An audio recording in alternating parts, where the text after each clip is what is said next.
A Bird Came Down the Walk by Emily Dickinson. Structure, Summary, Analysis. Hello and welcome to the Discourse. A Bird Came Down the Walk is a poem by Emily Dickinson that was published posthumously in 1891.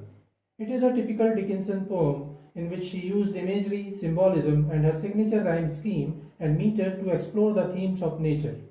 She used the symbol of the bird to represent nature's simultaneous beauty and brutality. Dickinson wrote A Bird Came Down the Walk in 1862, following a decade in her life that had been full of death. Her cousin Sophia Holland and friend Benjamin Franklin Newton had both died, as had her close companion Reverend Charles Wadsworth. Dickinson's mother had also become bedridden with illness during the 1850s, requiring the care of her daughters. Structure of A Bird Came Down the Walk. The poem is 20 lines long, composed in 5 quatrains or stanzas.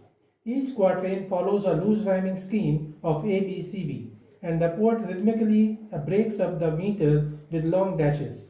Dickinson used her signature iambic trimeter and occasional tetrameter feet in the lines of the poem. The dashes serve a relatively limited function, occurring only at the ends of lines and indicating slightly longer pauses at line breaks.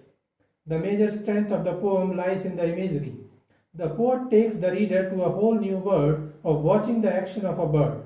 She does so with the help of her writing, making the readers observe the actions of the bird in their minds by picturizing the whole scene as if the bird is in front of them. The bird represents death, and the poem as a whole is a metaphor.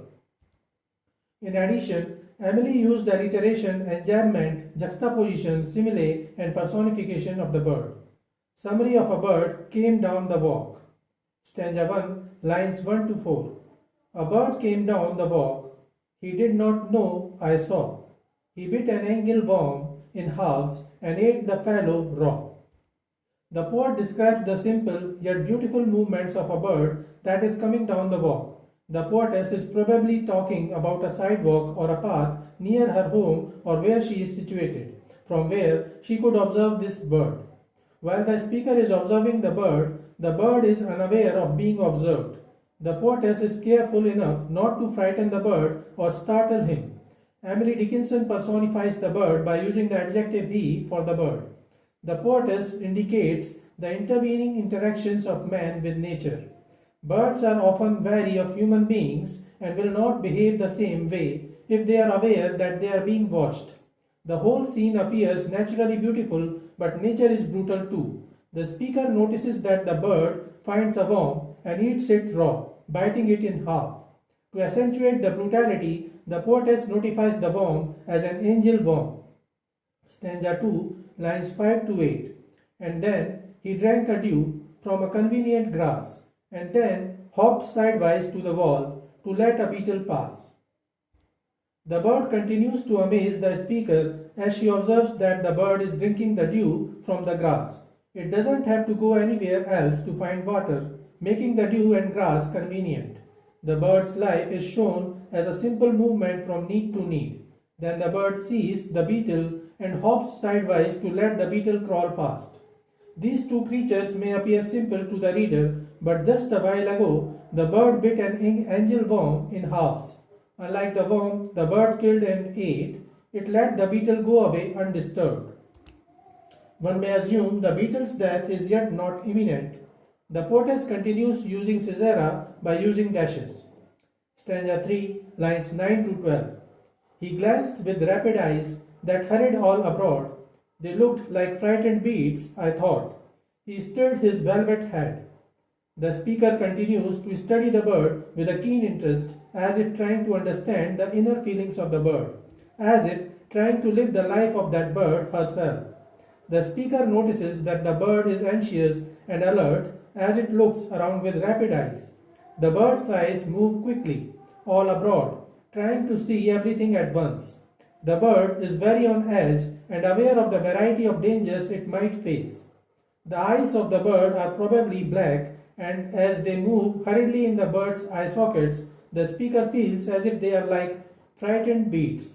At this moment, the bird becomes aware that it is being observed and this scares the bird. The bird tilts its velvet head to look towards the poet.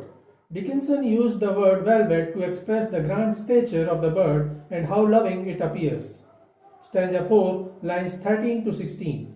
Like one in danger, cautious, I offered him a crumb, and he unrolled his feathers and rode him softer home. The speaker notices the bird is scared of her as it appears cautious.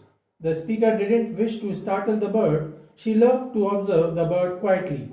But now, when the bird appears frightened and cautious, the poet tries to calm the bird down and shows a friendly gesture of offering him a crumb of food. The bird isn't interested though, rather the bird feels as if the poet is intruding on his privacy, and instinctively the bird flies away, as if protecting itself. However, the process is not as straightforward as the poetess observes. It is rather delicate and beautiful. The bird unrolled his feathers, and as each feather passes her by in all its velvet beauty, the poetess admires the bird. The bird flies away to the sky, going towards his home, wherever it is.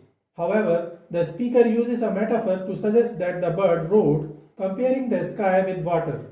The comparison between a bird's flight and sailing in water appears. Stanza 5, lines 17 to 20. Then oars divide the ocean, 2 silver for a seam, or butterflies of banks of noon leap splashless as they swim. The poet continues to describe the flight of the bird, and she continues with the metaphor, comparing the bird's flight in the sky with movement in water. The speaker observes how the bird's wings move through the air and compares that movement to oars dividing the ocean.